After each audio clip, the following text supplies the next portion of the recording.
اللہ کے نزدیک مہینوں کی تعداد 12 اس وقت سے ہے جب سے اللہ نے آسمان اور زمین کو پیدا کیا۔ اللہ نے فرمایا کہ منہا اربعۃ حرم، یہ جو اللہ کے نزدیک 12 مہینے ہیں اس میں سے 4 مہینے حرمت والے ہیں، 4 مہینے حرام والے مہینے ہیں۔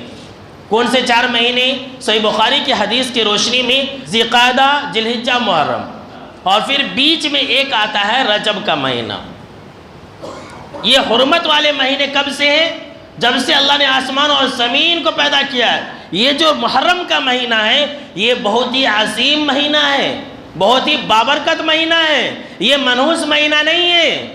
یہ جو مسلمان سمجھتے ہیں کہ محرم کے مہینے میں شادیاں نہیں کی جائے، جو مسلمان سمجھتے ہیں کہ محرم کے مہینے میں کوئی اچھائی والا کام نہ کیا جائے، کوئی خیر والا کام نہ کیا جائے، کوئی بابرکت کام نہ کیا جائے، یہ تو قرآن کے خلاف ہے اور اللہ کے فرمان کے خلاف ہے اور شریعت کے خلاف ہے۔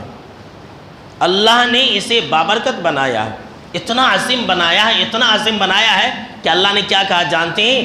فَلَا تَظْلِمُوا فِيهِنَّ أَنفُسَكُمْ، کہ تم محرم کے مہینے میں اپنی جانوں کے اوپر ظلم نہ کرو، ذی القعدہ کے مہینے میں اپنی جانوں پر ظلم نہ کرو، ذی الحجہ کے مہینے میں اپنی جانوں پر ظلم نہ کرو، محرم کے مہینے میں اپنی جانوں پر ظلم نہ کرو، رجب کے مہینے میں اپنی جانوں پر ظلم نہ کرو۔ خاص طور سے دیکھیے، ہم اور آپ جانتے ہیں کہ ظلم تو ہمیشہ حرام ہے، پورے سال میں ہمیشہ حرام ہے، لیکن خاص طور سے اللہ نے یہ کہا ہے کہ تم ان 4 مہینوں کے اندر جو حرمت والے ہیں، جو حرام مہینے ہیں، اس کے اندر اپنی جانوں پر ظلم نہ کرو۔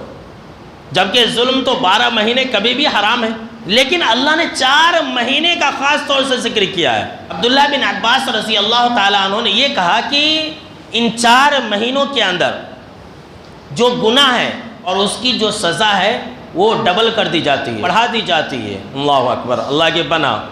اور نیکیوں کا اجر اور ثواب بھی بڑھا دیا جاتا ہے۔ یہ جو حرمت والے مہینے ہیں، یہ جو محرم کا مہینہ ہے، اس مہینے کے اندر اگر کوئی انسان گناہ کرتا ہے تو اسے ڈبل سزا ملے گی، اور اگر کوئی انسان نیکی کرتا ہے تو اسے ڈبل اجر ملے گا۔ یہ ہے حرمت والے مہینے کا اجر اور ثواب۔ 4 مہینے کی بات ہے۔